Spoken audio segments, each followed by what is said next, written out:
Hi there. Welcome to the pod where spirituality is accessible and exciting. Do you find yourself drawn to the magical and mystical side of life? If you're ready to explore and expand your spiritual path, Then you are in the right place. I'm Jennafer. And I'm Lola. We are modern mystics. Sometimes I cannot breathe. I'll be coming out. Wanna look at me like they cannot breathe. I'll be coming out. Have you ever heard someone say, you should be humble, or don't get too big, or stay in your lane? Then you definitely, maybe you've even said some of these, who knows? Yeah. But you know that some people or systems really expect you to toe the line or play it small. But in this episode today, we're going to talk about how, as modern mystics, we aren't meant to play small at all. And we're going to talk about how to embrace what your soul came here to do and to take up as much space as you need to do it. It really makes me think of, I talk about this all the time. You've probably heard it ad nauseum. I'm really sorry if I've said this before on this podcast, but here we go again. The sun in astrology represents your core of what you came here to express. And when I think about the sun in the solar system, like turn off the sun. If the sun goes out, we don't live very long at all. We would freeze to death real quick, right? Or we die in the fire explosion. Either way, it's not good for us. No. And I think this is how I view shining, right? You're here to be you and live you full out. And when we don't do that, really bad things happen, like fiery explosions. Do you ever implode? Because you can't take it anymore. Ooh, I say that a lot. I can't take Yowza. it anymore. Or you get burned. Yes. I'm just keeping with the sun analogy. Yes. Sunburn. Oh, ooh, man. I'll have to tell you my story of Lake Powell and Paige. Remind me sometime. Okay. Oh my gosh. Sunburn story. Now you've got to come back for the sunburn story. Okay. I love it. Well, I think, it's pretty normal for people to play small because really we're kind of expected to fit into things as we, For sure. are living together with other humans on this planet, whether it's in our family systems or it's like societal conditioning, or maybe we opt into a group, like we're in a fraternity or sorority or religious system or whatever. Or we're just in a culture and it has certain expectations and things like that. I think everybody is subject to those, and for really good reason. Yes. There's societal rules that really keep us safe. Those are good choices. Exactly. We're happy they exist. We don't want to break those. So yes, as you were talking, I was thinking about places where maybe I've played small or friends have played small, and it led me to thinking about patriarchy is one overriding system that we all are living in and often participating in unconsciously. Yes. Very internalized. It is. Yes. And how often are we cajoled as children to participate in that system of going to school and being told, sit down, be quiet, do what your teacher says. I think parents today are getting it more right. I think there's been an evolution. Yeah, I agree. So yay you. I tried to get that right. My language, Aries rising, was don't break my kids. Don't break their independence. They need that strength. So don't break it out of them like breaking a horse. Right. But it takes a lot of conscious effort because society tells you should break them. Your kid isn't obedient the first time. Ooh, what kind of bad mom are you? What kind of bad kids do you have that they're just not It's kind of gross that we expect children to be that obedient without asking questions, understanding things. We're teaching children not to shine, essentially. That's so true. And we're teaching them that it's not always safe even to ask questions. Correct. And then they don't understand why. They just understand fear or rejection or that kind of thing. So, yeah, I think one of the best things about being a modern mystic is that you can question whatever you want, right? Like we're all Yay! asking our own questions and we're trying so hard to figure things out for ourselves, for society, for our role in the world and our purpose, that kind of thing. So, yeah, I love the idea that letting people question things is a way to help them feel like they can be big in the world instead of playing Yes. small. That's Oh, awesome. that is brilliant. This is why I love Jennafer. That is a brilliant. My brain didn't put those together. I said part of it out of my mouth, but That's okay. your connections, Thanks. yay, yo. Okay. I also think that, I mean, like we said, there are good reasons for towing the line, right? Or Yeah. for, kind of shrinking to fit something. But also, I think sometimes we're just worried about rejection or failure or that kind of thing. But honestly, when you can't take care of yourself, you absolutely have to worry about, staying Right. alive and doing what the adults who are responsible for you tell you to do, right? But then as we get older and we can take more care of ourselves, we can look at why we're worried about those things and, bring some light, shine some light on them and be able to reject them or help or shift them to be something that helps us be able to grow and kind of step into our space in the world. Well, I mean, with the sun analogy, there are billions of people on this planet. If there were a billion suns shining at full force all of the time, we would also die. Knowing when to shine and where to shine and allowing others the same privilege, I think, is part of being a modern mystic. I love that. That's beautiful.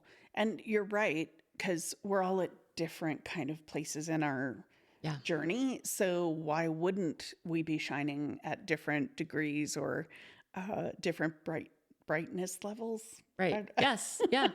Right. Yeah, that makes a lot of sense. Yeah. And shining authentically to you, not in the way someone else shines. Right. I think you hit on that a little bit of this idea of i- if I'm not conforming, well, sometimes we conform in our shining too. Yes, that's so true. I want to be like them, the comparison, the trap that we often get into. And I think that that's what a modern mystic is trying to learn how not to do. I'm not Jennafer. I won't ever shine like Jennafer shines. And And I'm not Lola. I'm not ever going to shine like Lola shines. right, as it should be. Because how Yes. boring would it be? It's so true. Yeah, I didn't understand that as a kid when people say it would be so boring if we're all the same. And I'm like, it would be so easy if we were all the same. When you value efficiency, I do. homogenization is so helpful. I Yeah, do it's value so that. true. Time management people. Okay. So true. So, Oh my gosh. yes, that. And now as an adult, I get it. The days sometimes can be very long, but the years are very short the older you get. And you value that diversity the more you have lived, I think. I love that. That's beautiful. And also, I think that diversity just gives things flavor, Yes. right? Whether it is a diversity of beliefs or cultural backgrounds or racial backgrounds, like or spiritual backgrounds, whatever it is. Ethnicities, whatever it is. Yeah, I find I grew up in Los Angeles. We were definitely not homogenous. We had a lot of different kinds of people. And I lived in Japan for a little while, and I would tell people in Japan, and Japan is mostly very homogenous. Yeah. I would say, oh, well, I went to school with kids from Korean backgrounds and Israeli backgrounds and African backgrounds, all kinds of things. And they would just look at me like I was talking about, I don't know, like a alien culture or something because they weren't used to it. But for me, it just fed my soul to learn so many things from so many people,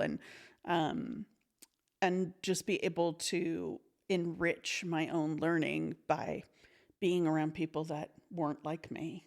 Yes. Well, just the perspective shift is invaluable to Yes. me. We were able to raise our kids mostly in Washington, D.C. area. That's also a melting Oh, pot, yes.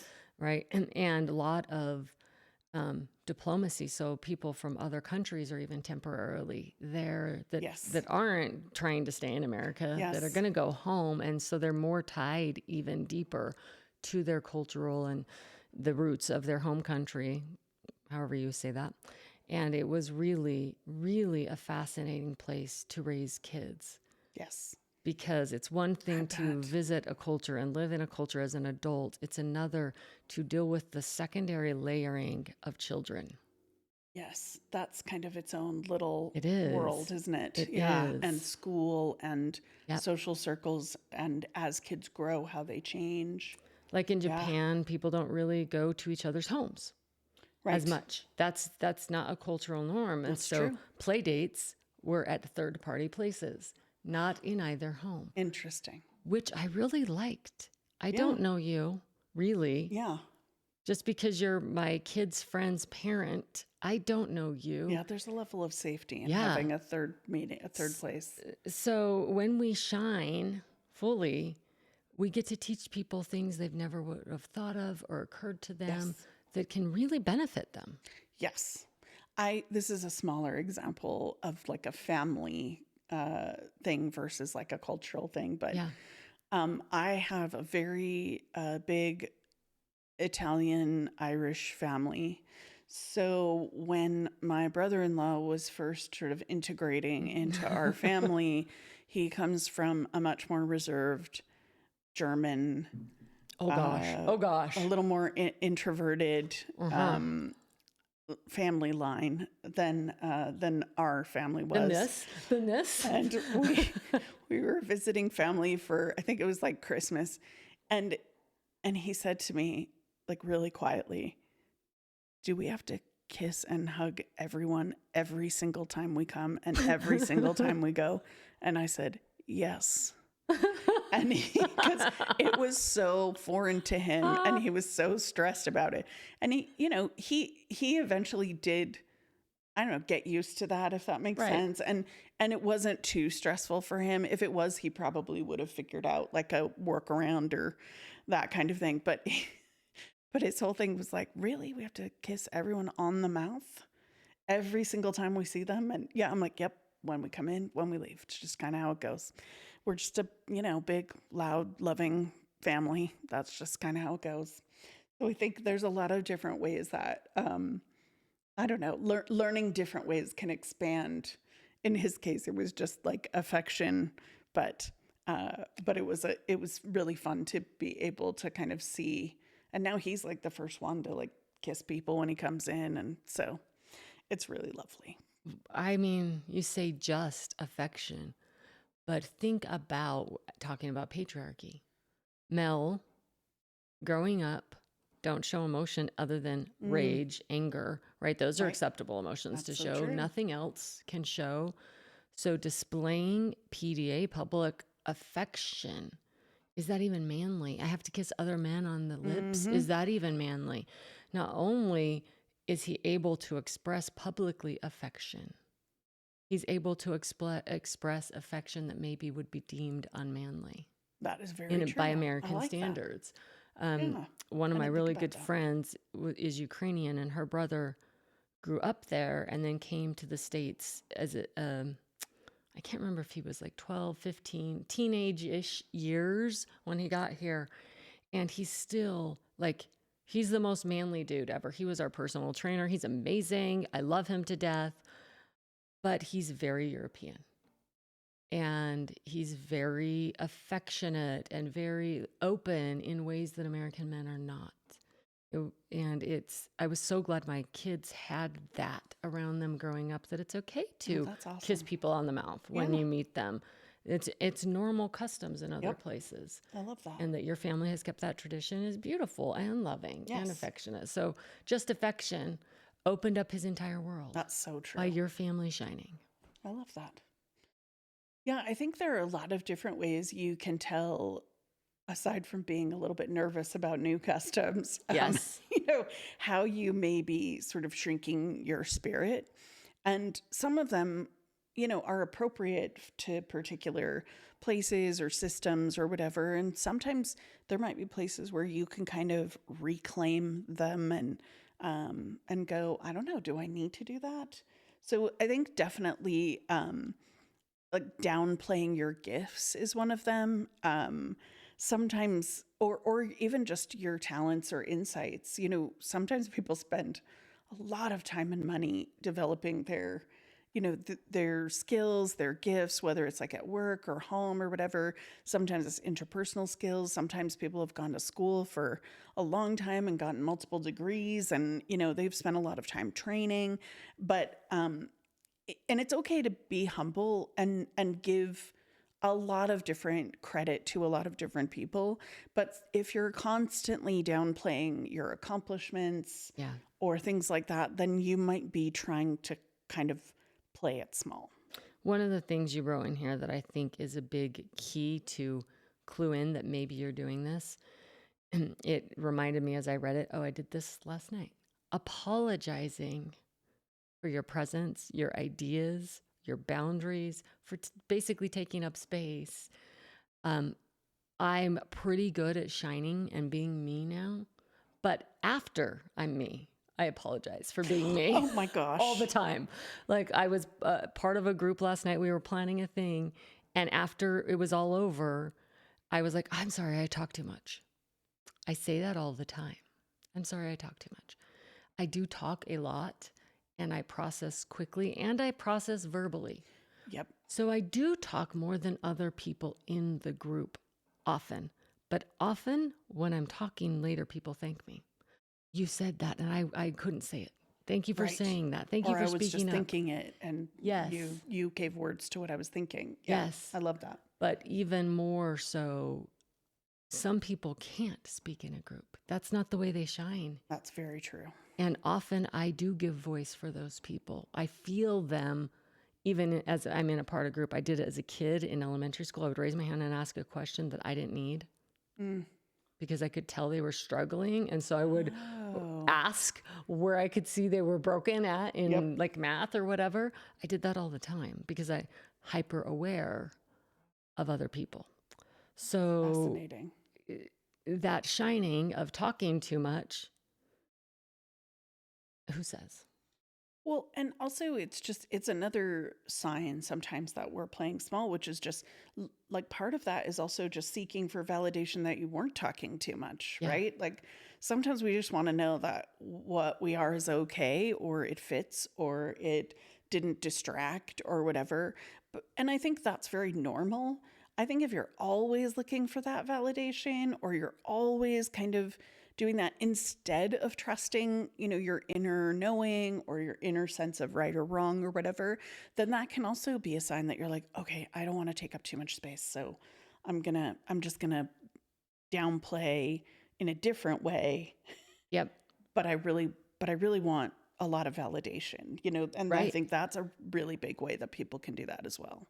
Yes. And like in my case, there's a deep fear of my son's on 9 billion and no one else could shine in the room. Oh, That I'm harming others by shining. That's a deep fear I have in me. I think that was definitely ingrained in childhood. totally. That, right, women are supposed to do certain things and I don't really have a seat at the table. Right. My seat's getting the coffee. Right. So speaking up in the meeting isn't my place, right? So still, it's so insidious the way these things are ingrained That's in us. fascinating. And catching them in the moment isn't always easy. I think that's a really good point because women are, or historically have been, background support. Yes. Right? Like they're like the stage managers instead of the Yes. actors, or the support staff instead of the people running the meeting. That makes so much sense. Yep. Because, yeah, that is very unconsciously ingrained in us to kind of be supporting everyone, if Yep. that makes sense. When really, if you're in a group, maybe that's the leader's job, or Right. maybe that's a teacher's job in a classroom, or things like that. But if you're like me, I'm a lot like you, and I can sense if something's off, or if someone isn't being heard, or if someone isn't feeling as included, or Yep. that kind of thing. And I don't mind looking dingy and asking a question, or, Right. that kind of thing, if it's for someone else. If it's for me, sometimes I get very nervous Yep. because I'm like, I just don't get what we're talking about here. Like, that makes me nervous. But if I say something like, so, and I'm just did like you mean by that? generalizing, yeah, then I'm okay.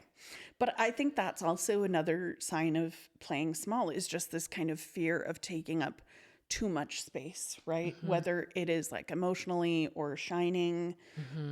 It could also be taking up too much space physically. Like maybe you sit a little like bunched up because you're trying to trying to take up less space.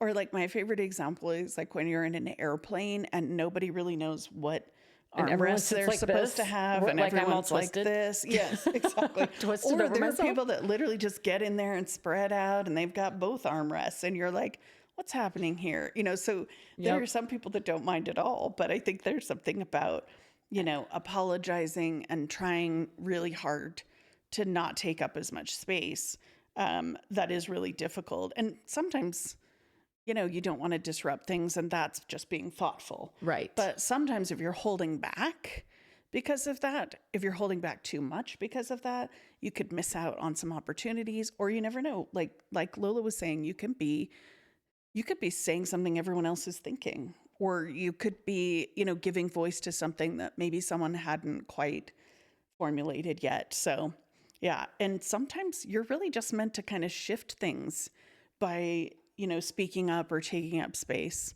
Sometimes your presence just has ripple effects, and in a good way, that helps everybody feel like, oh, okay, so now things are moving a little bit differently because this happened. And so sometimes that's it's worth the risk, basically. Yeah, I agree. And while we're both fairly verbal people, I mean, we're doing a podcast, so I'm going to just make that assumption that I am an extrovert. yes, that we qualify as fairly verbal, extroverted abilities, Yeah. right?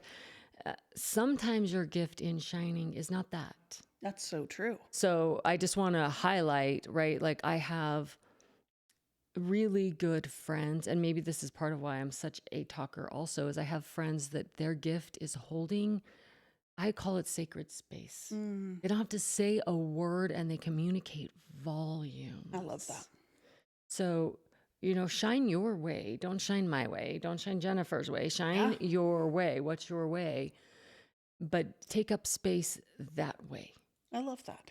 So I also think it's great that you appreciate that, because sometimes if we are people that process out loud, but we're talking to people that don't process out loud, they process more internally, then sometimes we feel like maybe we're overriding them, or that they're not participating as much. But being able to appreciate the difference, or the different preferences in the way that we process things, is really important. It's just as important for that person to have a little bit of silence to think about what they want to say first, yes. as it is for people who verbally process to just be able to talk and not really have it all figured out before they talk. So, Yes. yeah, that's you just so described important. every fight of my marriage. I married that person that needs to listen. He's very odd. His name's Scott, in that he doesn't think of his answer while you're talking, unlike 99% of human beings. He listens. Yes. And so I then love that. he's got to pause. Yes. And think about how he feels about it, or what he wants to say. And there Love is it. no pausing in this brain that just is a mouth and really not a brain. So why are you not participating? Why aren't you saying anything back? Every fight in my marriage you just described, had I understood, we process differently. Yes. So we shine differently. We communicate differently. Everything is true. different. That's very true. I've always heard that extroverts process out loud. So they talk, then think, then talk. Oh, I But love that. introverts process internally. So they think, then speak, then think again. So it is very True. opposite, like you're Yes. saying. But I think if you understand that about, people, you can be like, okay, I can give you some quiet, even though my brain is like, this hasn't been figured out yet. And quiet is going to extend it, like that kind of thing. So, yeah, Yes. sometimes it's hard to give people that kind of space to process. This is the gift that Scott has given me for you that are on audio only. I'm holding up a notebook and pens. I almost am never anywhere. Even my little phone I could use, but I don't. I like pens and paper to write down what I'm thinking so that I don't interrupt his thinking time. I love that. What a great way to make sure you're not missing anything, but also that you're really respecting that he might need a little Yes. bit of a different time to be able to respond and process. And I process faster in the moment Mm, than he does. Yep. I just work faster. So, your speed isn't everyone's speed, and Yes. learning, like I said at the beginning, learning when and where it's your turn to shine. It's not always my turn to Absolutely. talk. That's so true. I think also when we're holding things in too much, we start to feel sort of restless, or if we're playing too small, we might even feel kind of resentful. And I've noticed that a lot in jobs that people either they don't feel valued, or they don't feel like they're getting the kind of work that really challenges them, or whatever the issue is, that there's a lot of resentment that can come up, which also can happen in relationships where Yep. you just think, okay, well, I can't talk to you about this because I'm playing small, even though we're not really thinking that. We're probably thinking it's for their good, or we're afraid, or whatever it is. But then it just kind of sits in us, and it sort of bubbles up and becomes Yes. a problem. Like I said, explosion. Yes. We implode or explode. What are those called? Sun flares? Sun Solar flares. flares? There we go. Mhm. Yep, absolutely. And they disrupt communication when they Yes. go off. All kinds of things go haywire, right? Oh my gosh, that's so true. So, there's a chart they've done with the emotions on megahertz, and resentment leads to other deeper, more big emotions eventually, right? You can move up or down that scale. At the bottom is shame. Shame is so harmful to humans that we want to die. This is where people die. In the middle is anger. And if you suppress the anger is an alert, just like pain is an alert, something is off. Mm-hmm. You're not okay with something in this environment. Something is not okay for you. Something is out of alignment. Either you need to change, or something out here needs to change. You need to discern that. Sometimes anger is you're a spoiled, rotten brat, and you need to change. Sometimes anger is you've crossed every boundary I have, Yes. and I need now to walk away.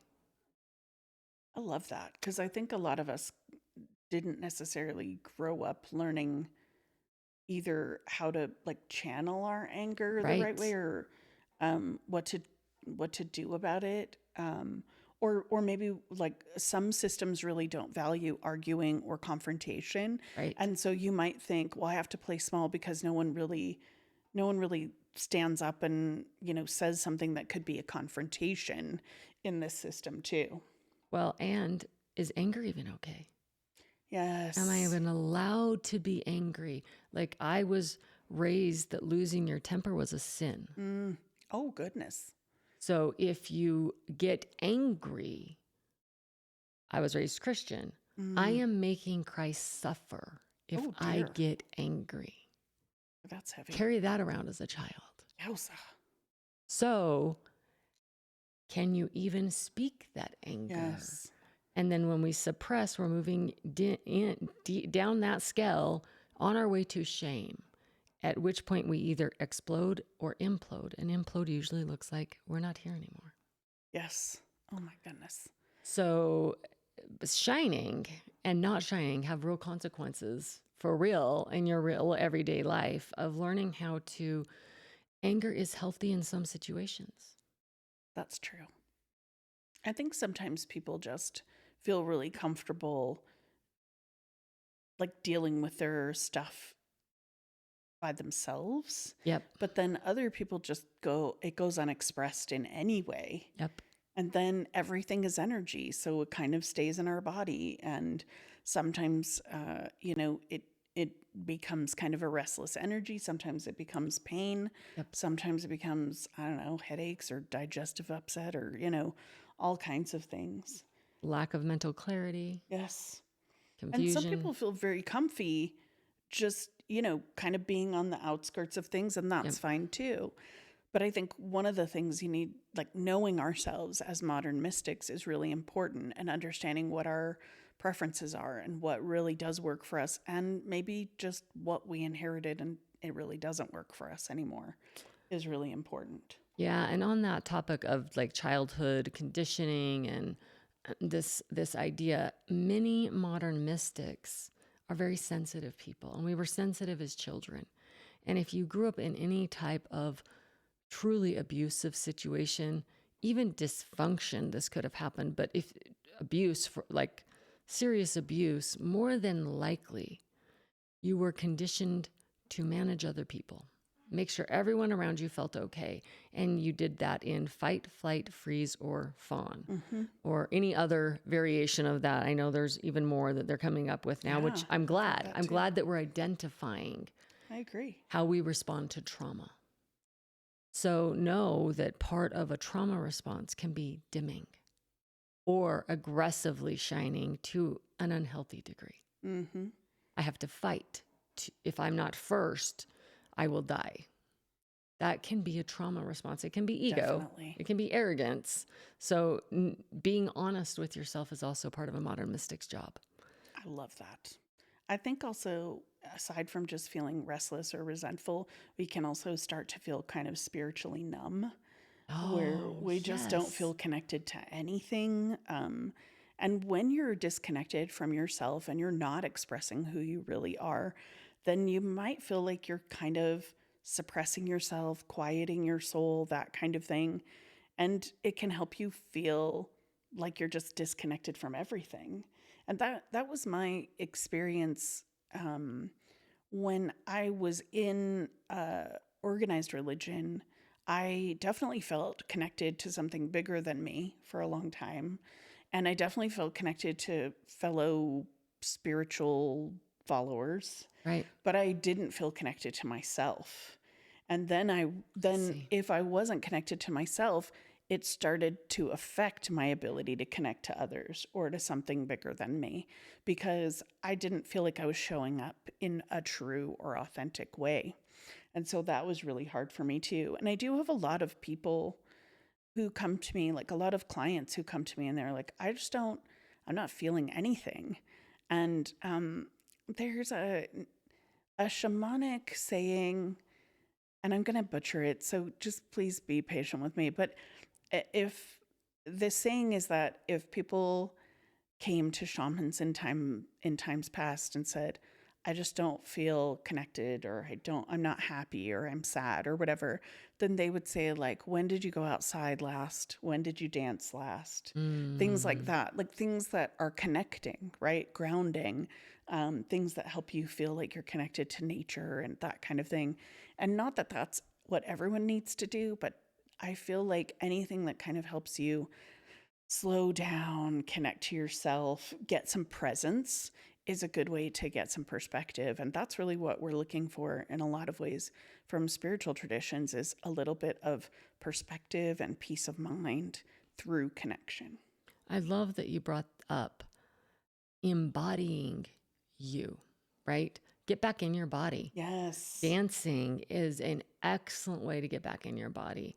And I really appreciate, in some of my trainings I've done, one of the language that they use is called change state. The fastest way to change a state of feeling energetically is to move your body.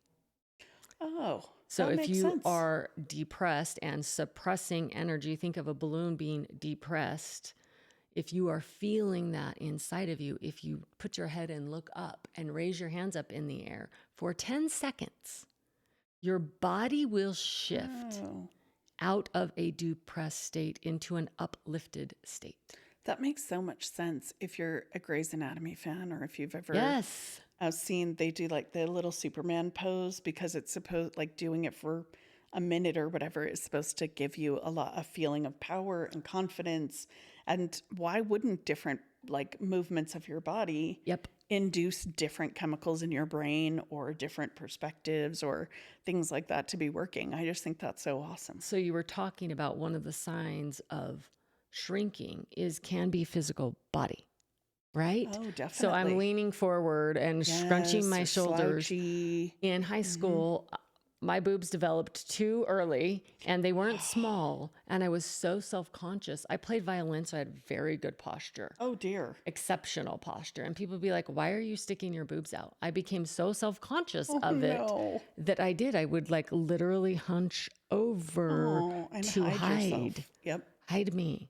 It's not safe to look like this here, Yes. right? And how much our body reflects how much we're shining. Yes, that is so true. So if you're not catching, am I shining or shrinking? Pay attention to what your body's doing. I love that. Just do a little check-in and be like, am I just sitting with my arms crossed and my legs folded and, hunched over or whatever? Yeah, I think that's a great idea. I also think that even during the day, if you're, I don't know, working at a job, if you're Yep. taking a walk, whatever it is, like just to check in the middle of the day and be like, okay, how am I doing so far? Or, check in with your body and be like, there's tension in my shoulders. Maybe I need to be stretching a little or changing the way I'm holding myself. I love that. That's awesome. Another sign that I hear a lot is sighing. Sighing is annoyance, irritation, frustration. So She like rolled her eyes when she did that. So what- it was very dramatic. I loved it. What is out of alignment Right. in your environment within you? What's being suppressed? What's holding you back? Are you shrinking to fit for someone else? Why are you sighing? I love that. That's awesome. So that's another body cue that you can pay attention to. That's so smart. I also think there's just a lot of fear-based ways you can tell you're playing small. Like maybe you're just avoiding or afraid to try new things, especially if they're just they might be opportunities for growth or they might be opportunities to show off what you do well.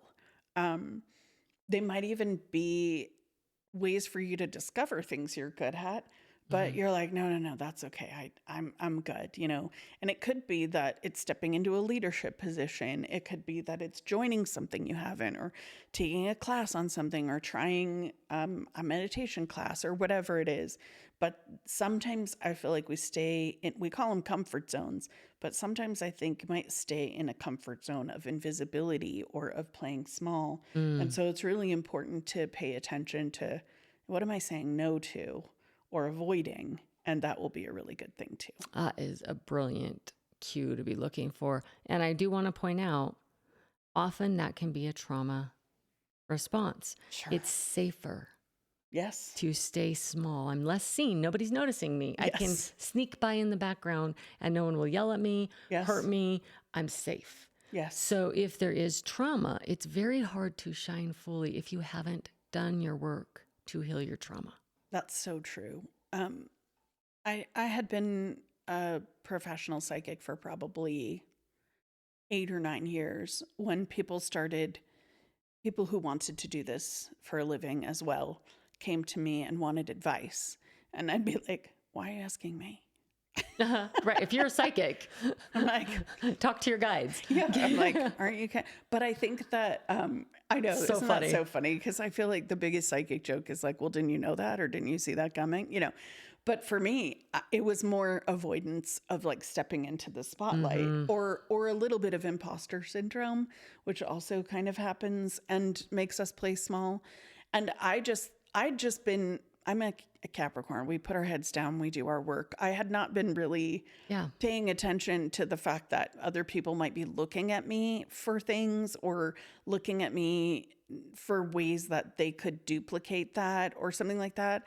I'd been so busy with the fact that I had no idea what this career path was going to look like that I was just like, I'm just putting one foot in front of the other. I'm just going to see how it goes. I'm going to listen to what I feel led to do. I'm going to, like I was just very, kind of had my little blinders on and doing my thing. And it was so funny because someone said something to me like, well, you're one of the elders in this group. And I was like, Oh. first of all, that triggered me because I was like, I'm not old. But really soon after that, I stopped dyeing my hair though. So I don't, anyway. I love you.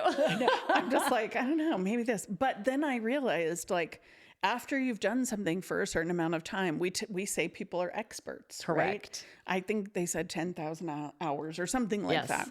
And I was like, yeah, I pretty much have done that by now, like that kind of thing. Right. And so I just kind of, I would tell people what worked for me, but I was really hesitant, not because I thought they would do it and do it better, but because I was like, I don't know, I've just been figuring this out as I go along, like I that. wasn't making a system. I was know, doing I'm like, whatever I'm not really I was. building anything duplicatable. It's not like a franchise that I could like Such sell a to you. Capricorn thought. The Aries rising is like, oh, sure, here you go. Run off the cliff that I ran off. Enjoy. It was super awful, but go ahead. Follow this. I'm like, I don't have path. like an actual structure to hand you, so I don't know that I have much to give you. But again, that was one of the things that helped me say, oh, people are looking to me, so I need to sort of refocus and not avoid that or not play small. Well, and often when you're starting out, you're looking for that validation. If That's I true. value you, Yes. if I respect you, and you say I can do this, now I have confidence. Yes. And while I understand that very human desire for that validation, that is not being a modern mystic. I agree. A true modern mystic would turn that person around and say, and if I validate you and give you permission to do this, why is that so important to you? Absolutely. So helping others shine is part of being a modern mystic. I agree. I like that. And I think it needs to be healthy, or it needs to be within, particular boundaries. Yep. Because I wouldn't have wanted to turn around and say, here, have all my business. Right. Because that's a Here's little my different. proprietary Yes. information. Here's how I do readings. Follow me around and Yes, steal it. exactly. No. Yes. No. But I also, I'm in a position where I can offer advice, or this is how I listened to what was right for me, not this is how to do it. Because my brain is very much about packaging or like picking up a structure and sharing it. But I was like, I can just tell you what I did to listen, because what I do is not structured in the same way that other things would be. And so anyway, it's been very helpful to be able to just let people connect to their own guidance Yes. and see what they feel drawn to. Now you can just refer them to this podcast. Yes, that would be wonderful. Right? love I that. love having a resource to send people to explore, to find their way. Yes, I love that. So That's awesome. I know. Look at us. Yay. Look at us shine. It's so great. Awesome. I really, really, really love this that you wrote. You are here to make an impact. Yes. I think that in a lot of ways we want to be seen like we're making an impact. We want that validation. We want that attention. I mean, babies die without attention, literally. Humans need attention. True. But do we want to make an impact? I think of a crater, like a asteroid. Ooh. What is it called when a meteor, by the time it comes to the atmosphere, a meteor hitting the earth and making an impact. And we wouldn't necessarily see that as a good thing. Sometimes when we make our impact, things are a little messy around the site of our impact. Sometimes I do talk too much. And while other times it's very appropriate and it's great, sometimes it's too much. And sometimes it's a little messy while I'm learning how to shine the right way. I love that. I don't think nobody starts out good at shining their way. That's so true. It's going to be a little messy. Mm-hmm. I also think sometimes our impact is just little ripples, Yes. the ripple effect to other people that we interact with every day. There was a spin-off of the show Boy Meets World Yes. on Disney for a while. It was called Girl Meets World. Yes. And anyway, somebody said, like, what's the secret of life? And one of the characters said, people change people. Oh. And I thought that was like Gives so me profound. chills. Yeah. That's it. That you can't have people in your life and they don't change you or they don't make an impact, which I Yes. really love that word. And sometimes it is like just little small things that you do or say or hold space for or whatever. But I think that's really important. I had a client recently who had some loss, family members and things like that. And she was feeling very stressed out because now she was just afraid everyone was going to die. And it was really paralyzing her. And, you know, one of the things we talked about is that everyone is going to die, not in some sort of Imminently. morbid way. Yeah, like, but we're only here for a little while. And so what she could focus on is what's the impact that I have right now with the people that I love? How can I make the most of the time that I have with the people, and in her case also animals that she loved, you know, she was talking about her cat too. So I feel like so much of the purpose that we glean in this world is like in this interpersonal kind of relationships that we have and how we can make an impact on one another because people change people. As we were talking about this earlier, I asked Jennafer to share this story, and she doesn't know the impact it had on me. Oh, That this is my biggest fear. My kids were diagnosed with a fatal disease. My husband has multiple serious health issues and has died in my arms before. oh, wow. I'm getting teary, this ever-present fear that they won't be here tomorrow. And there's just a knife at their neck every second of every day. Now that's true for all of us. I could at some point, yeah, just drop dead in one tonight way in or my sleep. another. Yes, Nobody's guaranteed tomorrow. Nobody's guaranteed the next 5 minutes. That's None of so us true. are.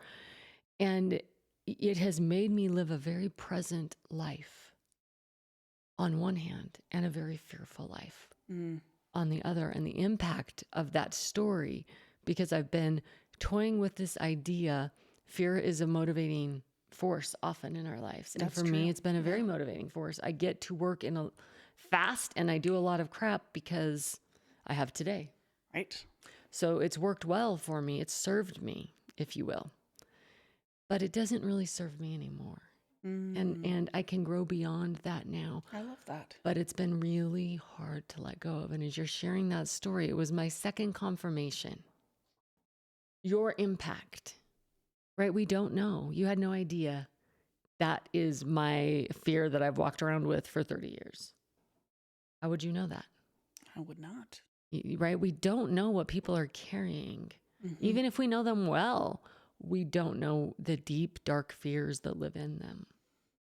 And we can have profound impacts, and we never know. If we weren't doing this podcast, I would have never said anything because let me talk about me while you're talking about you.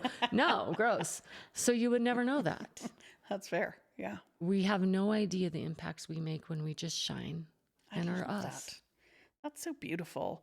And I think there are lots of ways that, I mean, just paying attention to where we're playing small, Yep. where we're not is great. But there are also lots of ways to sort of just reclaim that you're here to take up space, that you're here to shine in different ways. Yes.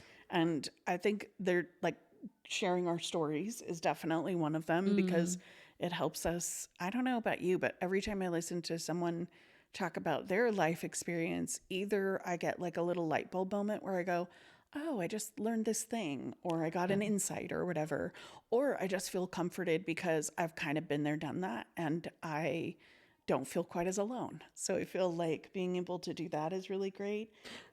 Yeah, I'm laughing because even like the other thought that I thought that we sometimes do when people share stories is, wow, I'm so lucky. Yes, that's true, Right? right? Sometimes knowing that other people have really hard things, that I don't have really hard things. I have Gives my you own hard perspective. things. Yeah. It is perspective, and it can be gratitude inducing. That's so true. And they can handle their life. I'm not feeling, sorry for them or whatever. I have empathy for them, and can empathize with their hard thing, but I'm not trying to say it's worse than my life, but I think realizing other people have hard things is healthy too. It gives you perspective, right? And I think Yes. that's a lot of what being a modern mystic is trying to have some perspective so that, we can look at a bigger picture and see what our part is in it. Yeah. And I think that's why daily practices, whether you meditate or you go for a nature walk or, maybe you do some kind of ritual or you do like some mantra stuff. There's a lot of different practices that help you kind of get in touch with something bigger than you, get a better, like a different lens with which to view your own accomplishments or your own impact in life. And, being able to do those things will help you kind of see what your impact can be. Sometimes just meditating on how can I be impacting more or more productively, or however you want to say it, Mm-hmm. in my family or workplace or that kind of thing is a great question to ask in meditation or in reflection. And you can journal about it or just, have a good reflection time. Yes. I love that. Um, Another, like if you're stuck, I I often have conversations to get unstuck. So this is a conversation version of unstuck, but we can apply it differently. Of asking other people that are close to you, that love you and support you. I'm qualifying all of that. All of that matters. Smart. What they think you're really good at, what they admire about you, what they appreciate about you.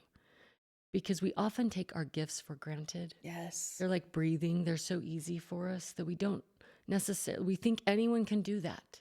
Yes. So having someone else say, no, no, no, that's a gift. Not anyone can do that. Then you can assess, oh, am I shining through my gifts? Yes. Am I playing small with, like I used to think anyone could be psychic all the time. I think everyone has intuition. I don't know that everyone has the same psychic gifts. I agree. And so me thinking everyone can do psychic the way I can do psychic, and I can do a lot of psychic things, and everyone can, they just need training or better intuition, or no, that's not true. Not everybody even cares or is here to explore that. Exactly. How naive of me to not see that as a gift of mine, right? Got it. So we often don't see those gifts. We often don't see what we're good at.